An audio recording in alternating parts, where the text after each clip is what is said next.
Mom spent months searching for my brother. Then she sealed the doors.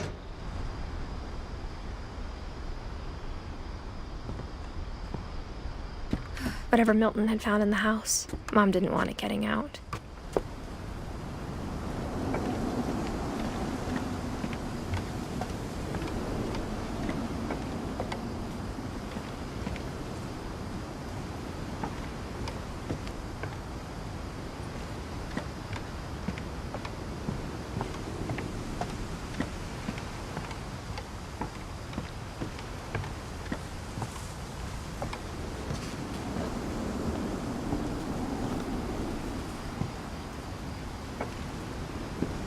Mom definitely blamed Edie, but I think Louis blamed himself.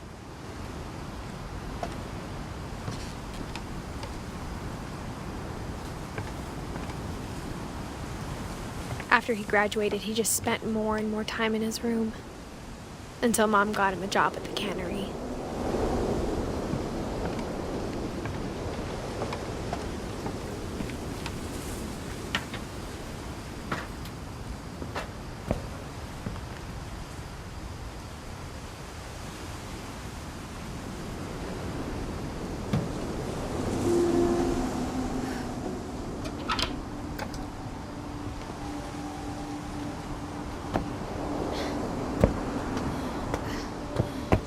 Louis's room smelled very, very familiar. That part of him lived on.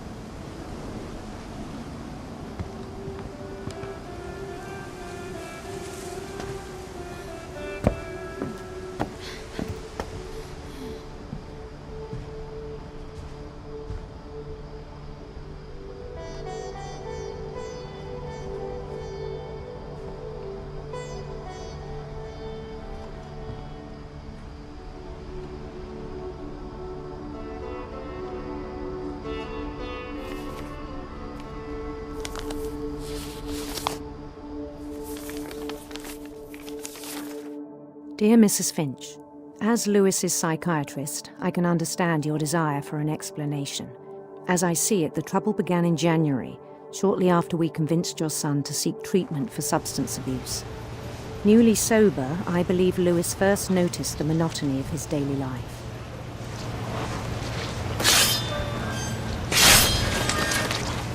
He kept working at the cannery.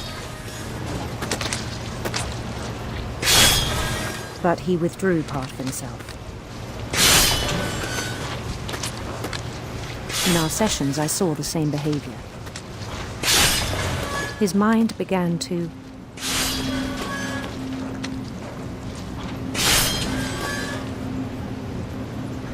wander. I asked him to describe it.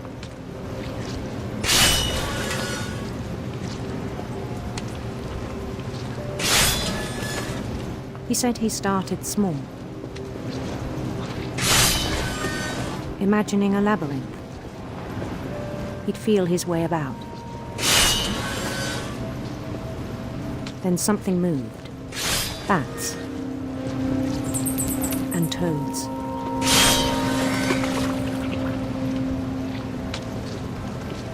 And things that have not names. He knew it was all in his head.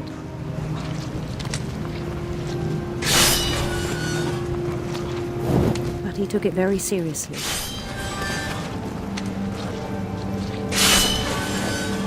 I had hoped he'd find himself.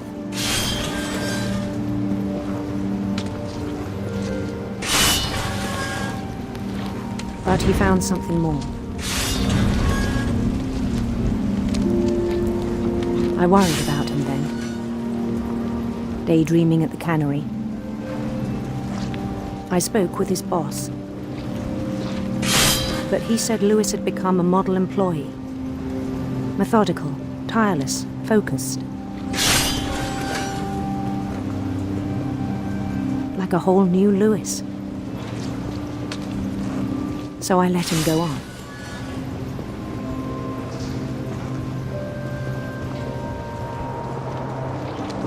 I even encouraged him. It seemed very promising at first. He told me he'd made a new friend.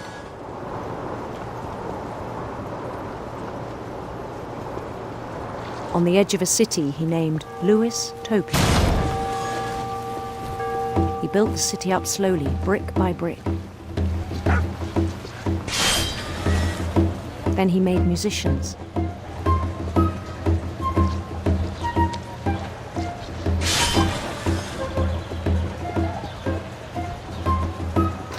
And songs for them to play.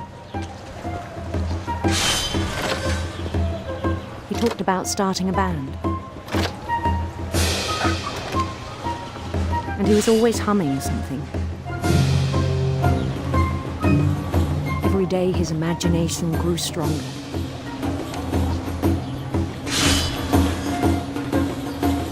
He no longer spoke at the cannery. But his chopping was as reliable as ever. Then one day it struck him that all the cheering crowds, even the stones under his feet, were all in his imagination, so he could do whatever he wished.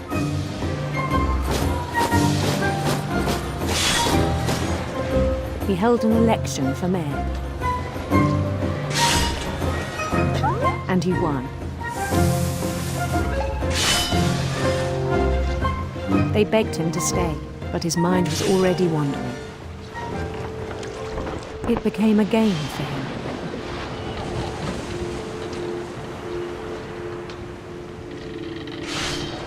He'd conquer a city, then immediately push on. New Louisville.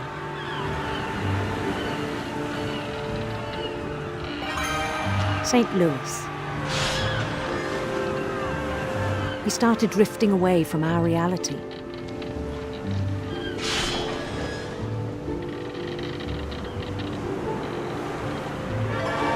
Minneapolis. Until one day he forgot to go home from the cannery. Even as his mother pleaded with him, part of Louis kept sailing on.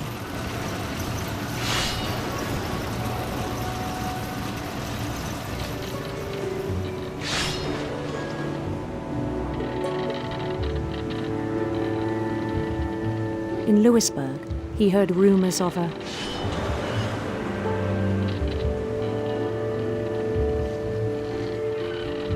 beautiful handsome queen.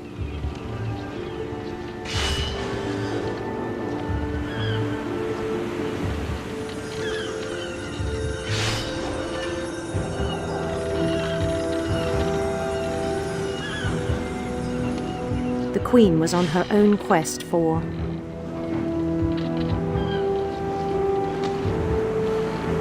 radiant rainbows.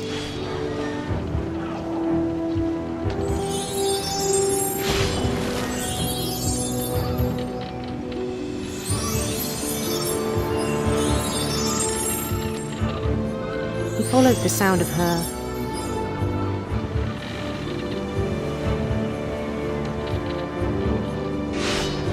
silver harp.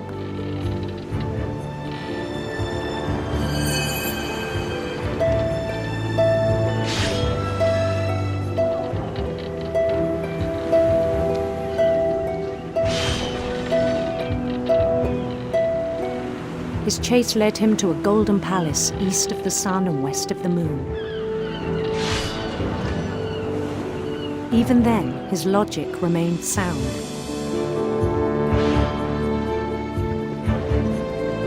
He knew the world was all in his imagination.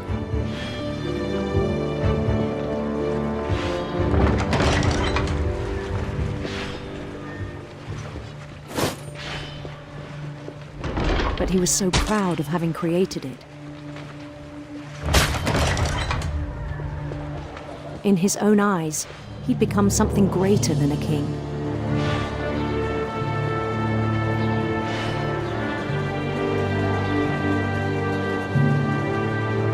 For someone who'd never known success in the real world, I think it was overwhelming. And then it struck him that the real Lewis was not the one chopping salmon, but the one climbing the steps of a golden palace.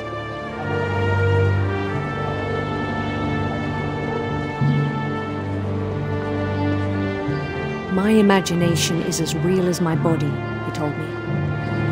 It was hard to argue with him.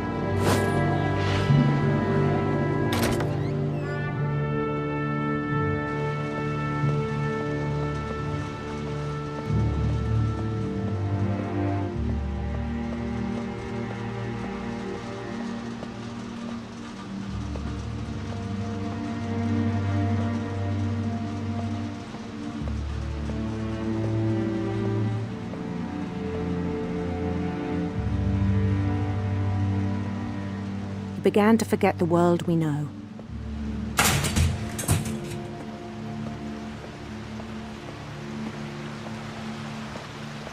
I think it pained him to remember Lewis, the cannery worker.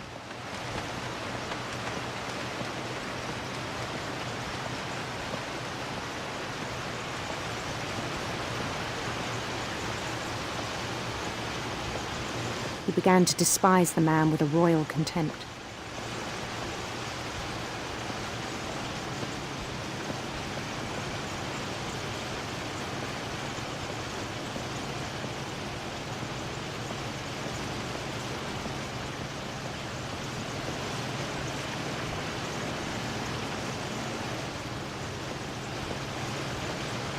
I still thought I could save him. Even after he said he was being crowned king over all the lands of wonder. The palace would be packed with his companions.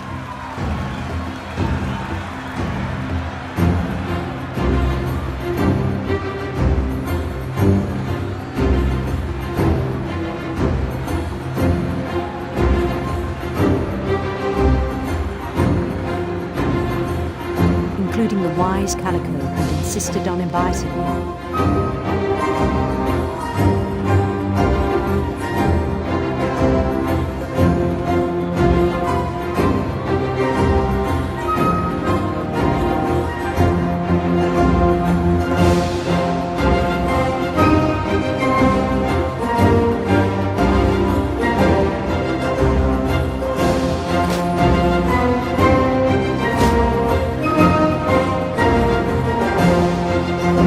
Queen waited, holding his crown.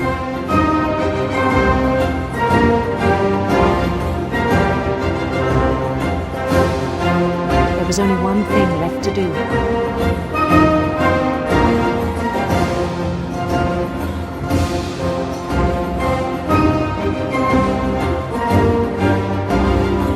Bend down his head.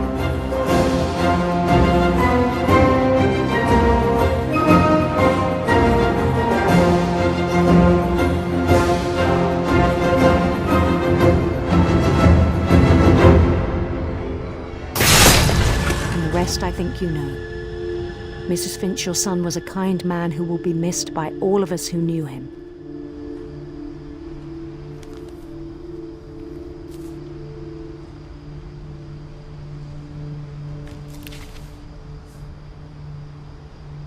My brother was really cool. I wish you could have met him.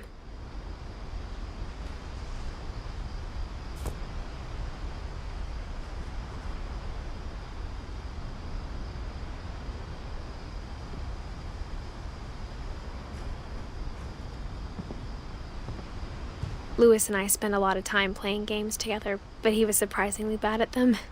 He died a lot.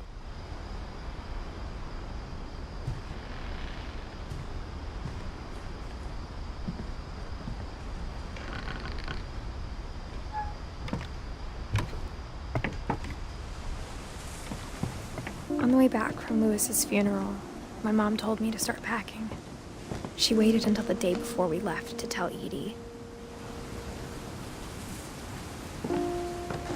I'm not sure if she wanted to make it easier or harder.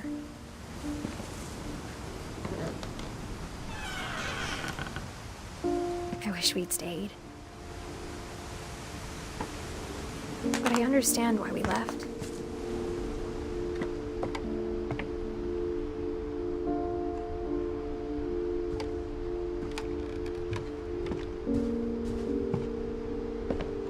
My mom ended up leaving everything behind.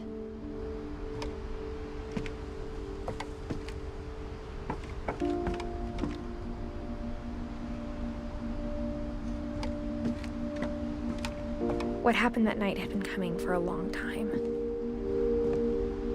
Maybe it should have come sooner.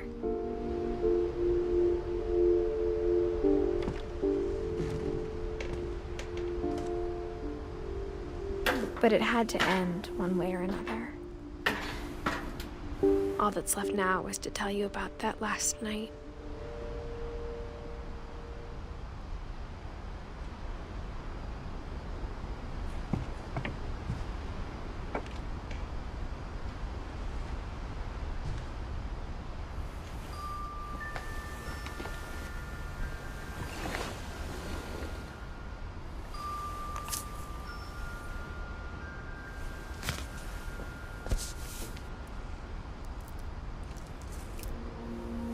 That whole last day, Edie just watched us pack and didn't say a word. Until supper, when she raised her glass and said, "To our final night together, and all our final nights apart." Grandma, you know what I said about alcohol. Some of your medications are very Edith, specific. I left a present for you in the hallway. Why don't you go open it? The grown-ups have to argue now. I'm sorry, you're right. We're all leaving tomorrow. Let's just enjoy our last... I'm not leaving. Edith, you're excused.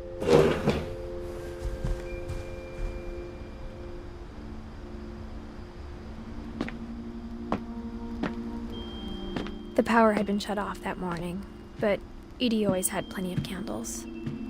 When my mom sealed the library, I don't think she knew about the other entrance, or that Edie had a key to it.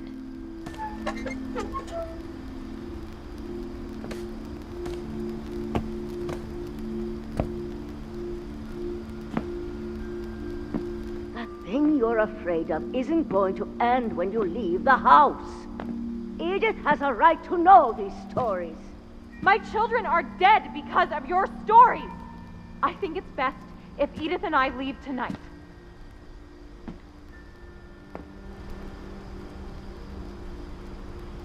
We'll have the nursing home send a van for you in the morning, okay?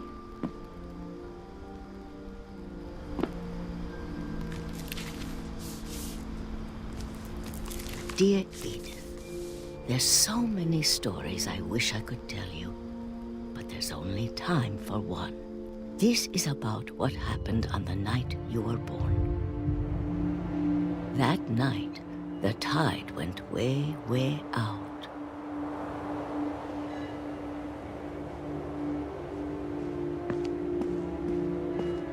It was the first and last time I ever saw the old house aground.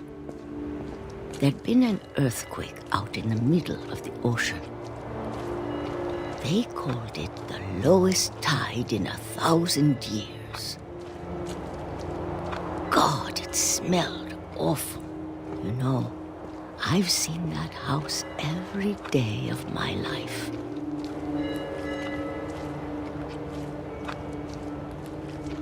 But I never thought I'd go back to it. When the fog rolled in, I lost my way.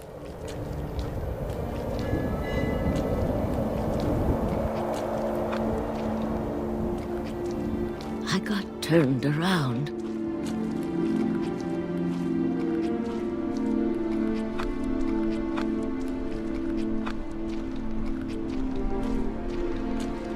For a while, I wandered.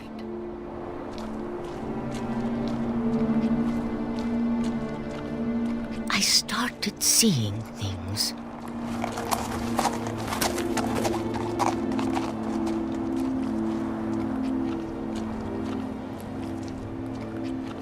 Things I'd forgotten had ever existed.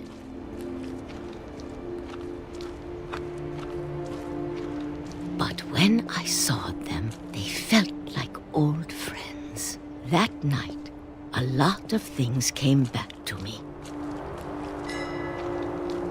Or maybe I came back to them.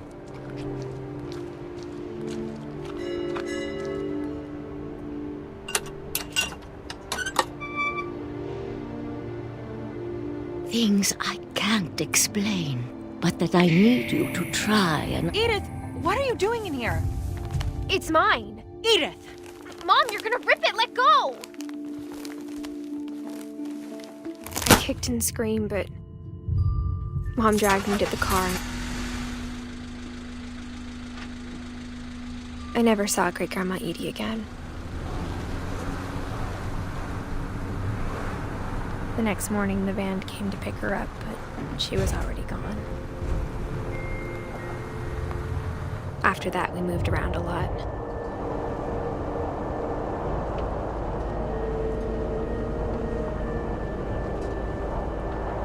We both tried to make the best of it.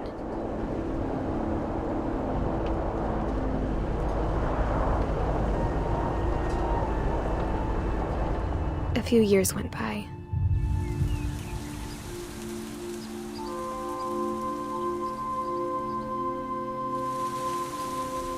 My mom didn't like to talk about it. But she started getting sick a lot. The rest happened pretty quickly.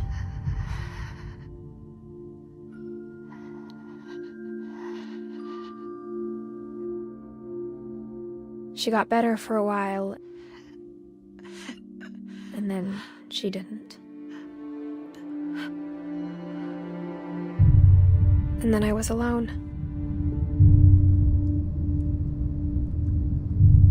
The last Finch left alive.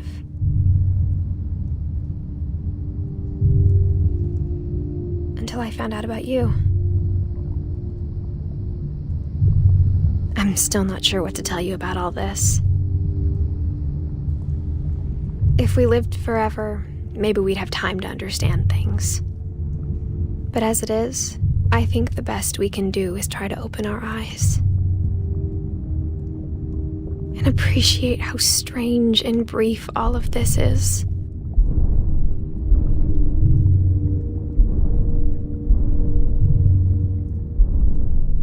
This journal was supposed to be for you.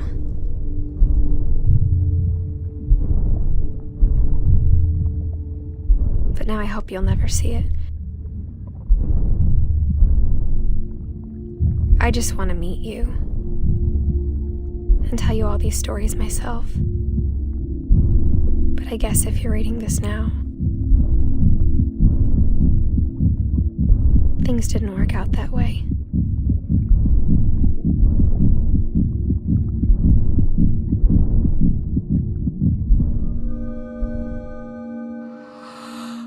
This is where your story begins.